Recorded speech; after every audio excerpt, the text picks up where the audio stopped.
Hello friends, good morning. Welcome back to my channel Barsha blog and simple lifestyle. তো দেখো, কাল রাতে যেহেতু সোনুর জ্বরটা ভালোই ছিল, তাই আজকে সকালেও আমি উঠে টেম্পারেচারটা চেক করে দেখলাম এখনও জ্বর রয়েছে। তাই উঠে ওকে একটু জলপট্টি দিয়ে নিচ্ছিলাম, আর তারপর আমি একটু চা আর পাউরুটি খেয়ে এখানে বাড়ির কাজ করতে লেগে পড়েছিলাম। তো যেহেতু ছেলের জ্বর আর সারা রাত যেহেতু ও ভালো করে ঘুমোয়নি, আর ওর কারণে আমারও যেহেতু ঘুম হয়নি, তাই একটু সকাল সকাল উঠেই পড়েছিলাম। আর তারপর দেখো এখানে বাড়ির কাজ ছাড়তে লেগে পড়েছিলাম।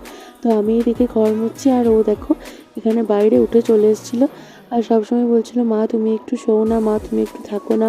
কিন্তু কী আর করবো বলো, ওর কাছে তো বসে থাকলেও হবে না। তাই বাড়ির কাজ টাজ সেরে একদম স্নান করে নিলাম। তো দেখো এখানে আমার ঘর মোছাও হয়ে গেছে, আর এরপর আমি স্নান সেরে নিলাম। আর স্নান সারার পরেই দেখি এত রোদ্দুর দিয়েছে যে আবার ঘেমে যাচ্ছি। তো এমন গরম, এত রোদ্দুরে আর ভালো লাগছে না এখন। মানে প্রচণ্ড আর কি রোদ্দুর দিয়েছে। দেখো মা এখানে সব সবজি কেটেই রেখেছিল আগে থেকে। আর ওর যেহেতু শরীরটা খারাপ, তাই আমি বারবার করে এসে ওকে চেক করে যাচ্ছিলাম যে টেম্পারেচারটা হাই হয়েছে নাকি লো। তো দেখো এখানে তারপর তো মানে আর কি লাউয়ের তরকারি, আর এখানে ডিম ভাজা, আর তারপর এখানে উচ্ছে ভাজা, শাক ভাজা, ঢ্যাঁড়সের তরকারি, বা সেগুলোই মাছ রান্না করেছিল, আমি কিছুই করিনি। তো আমি যেহেতু সোনুর শরীরটা খারাপ, তাই সোনুর কাছেই ছিলাম। আর ওখানে যে ছেলেটাকে দেখলে, ওটা হলো আমার ননদের ছেলে। ওর যেহেতু সামারে ছুটি পড়েছিল, তাই ও এসেছিলো আমার বাড়ি। তারপর দেখো এখানে সন্ধ্যেবেলায় স্নান সেরে আমি একটু বসেছিলাম। তারপর দেখলাম আমাদের ছাগলের ছানা হয়েছে, মানে আর কি 2 দিন হলো।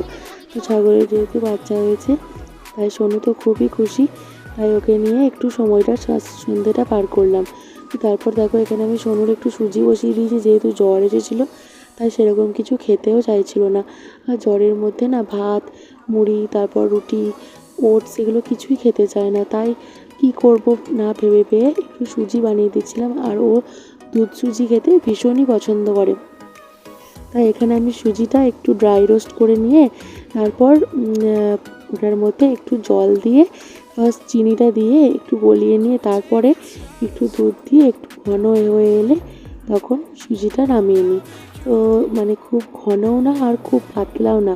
তো এই সুজিটা খেতে ও ভীষণই ভালোবাসে। আর ওর যেহেতু জ্বর, শরীর খারাপ, তাই ও মানে কী যে খাবে আর কি না খাবে আমিই ভেবে উঠতে পারছিলাম না।